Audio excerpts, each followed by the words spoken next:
Hello students, इस video में हम lesson number 2 introduction to DBMS की एक्सरसाइज सॉल्व करेंगे। तो फर्स्ट एक्सरसाइज का वीडियो मैंने ऑलरेडी अपलोड किया है, उसमें हमने क्वेश्चन 6 कवर किए हैं। तो आगे के क्वेश्चंस हम इस वीडियो में कंटिन्यू कर देंगे।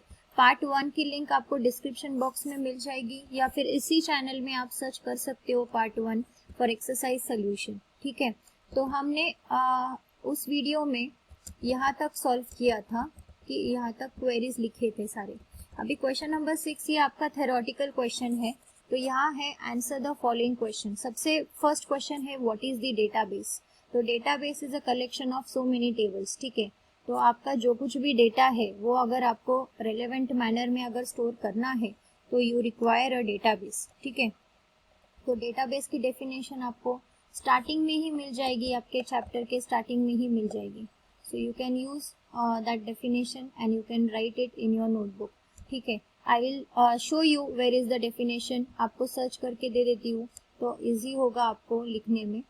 So it is in the initial chapter के स्टार्टिंग में ही है कि डेटाबेस क्या है। ठीक है, सो यहाँ पे है कि database is a collection of inter related data, जिससे हमें डेटा रिट्राइव करने में, इंसर्ट करने में या फिर डिलीट करने में हेल्प हो सके। ठीक है, तो यहाँ पे आप एग्जाम्पल भी दे सकते हो।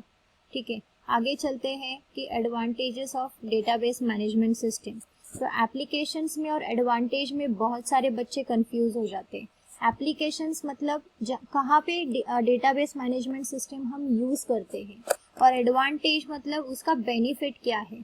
तो बहुत लोग एप्लीकेशंस जब पूछते हैं तो एडवांटेज के आंसर्स लिखते हैं और एडवांटेज में एप्लीकेशंस लिखते हैं। So make sure you don't make this mistake. तो एडवांटेज ऑफ डीबीएमएस में आप लिखोगे रिड्यूसिंग डेटा रिडंडेंसी, फिर लिखोगे sharing of data, backup and recovery, data integrity, development and maintenance time, data security.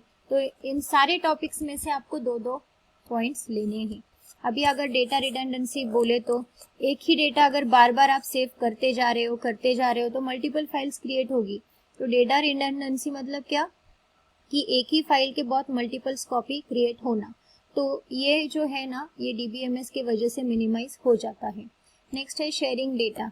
आपको अगर शेयर करना है किसी और यूजर से तो वो बहुत इजीली शेयर होता है और ऑथराइजेशन के प्रोसेस से ही शेयर होता है। कोई गलत इंसान को वो डेटा नहीं शेयर होता है। ठीक है, नेक्स्ट इज डेटा इंटीग्रिटी। जो कुछ भी डेटा है वो अच्छे तरीके से सेव करना, रेलेवेंट मैनर में उसको रखना, वो भी डेटाबेस का काम है।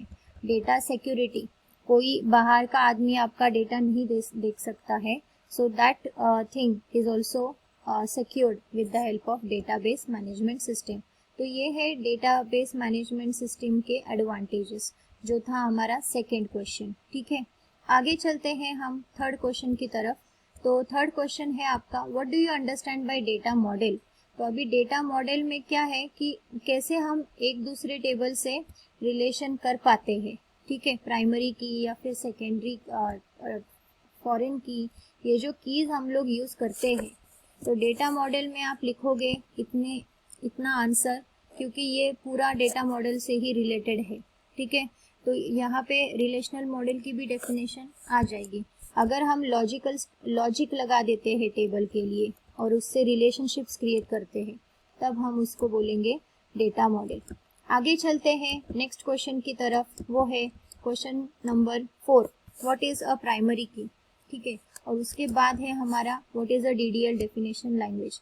तो डीडीएल के लिए आपको बस यहाँ पे एक टेबल है, उसी टेबल के आधारित आपको आंसर्स लिखने हैं। तो डीडीएल के बारे में यहाँ पे उन्होंने दिया है, तो बस आपको लिखना है कि DDL is data definition language, और हम उसमें डिफाइन कर सकते हैं, क्रिएट कर सकते हैं, मॉडिफाई कर सकते हैं।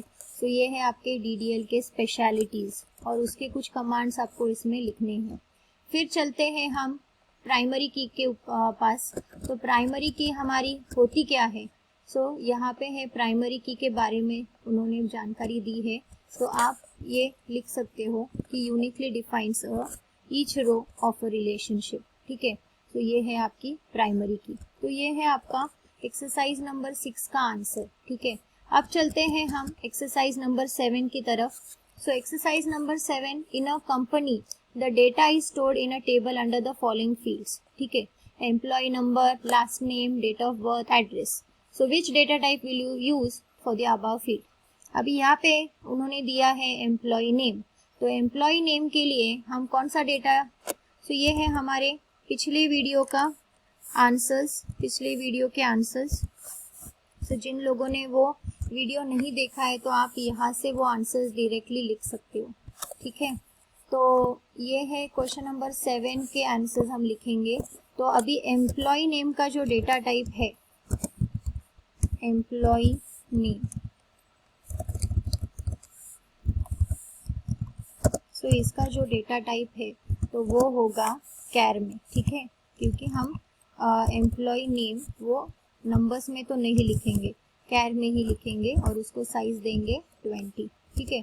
अभी नेक्स्ट है हमारा दूसरा लास्ट नेम। अभी लास्ट नेम अगर लिखना है तो भी हम डेटा टाइप यूज करेंगे कैर, ठीक है, और उसको हम जो चाहे वो साइज दे सकते हैं।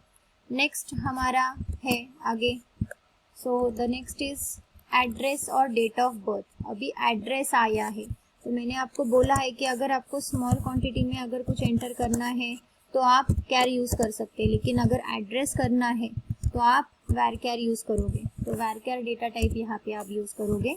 नेक्स्ट क्वेश्चन है कि date of birth. So date of birth के लिए अलग अलग से डेटा टाइप है हमारे पास, वो है डेट। कोई भी डेट हो, joining date, date of birth, जो चाहे वो डेट हो, आपको डेट ही डेटा टाइप यूज करना है, ठीक है। अभी नेक्स्ट है क्वेश्चन नंबर 8। अभी क्वेश्चन नंबर 8 में आपको एक्सरसाइज दी है। तो फर्स्ट क्वेश्चन क्या है कि यहाँ पे उन्होंने यूज दिया है, ठीक है। तो यूज क्या है, टू रिमूव एक्सेस प्रिविलेजेस और राइट्स फ्रॉम द डेटाबेस, और सेकंड क्या है, extract data from the table. अभी ये जो है ये हमारे डीसीएल की आंसर है, ठीक है। डीसीएल मतलब डेटा कंट्रोल लैंग्वेज में दो तरीके के कमांड्स है, एक है ग्रांट और रिवोक। ग्रांट माने कि अगर आपको किसी को कुछ प्रिविलेज या राइट्स देने हैं तो आप ग्रांट यूज करोगे, अगर आपको किसी से वो प्रिविलेज फिर से लेने हैं वापस तो आप रिवोक करोगे। तो यहाँ पे क्या है, टू रिमूव मतलब क्या कि रिवोक करना, तो फर्स्ट का आंसर क्या है, रिवोक।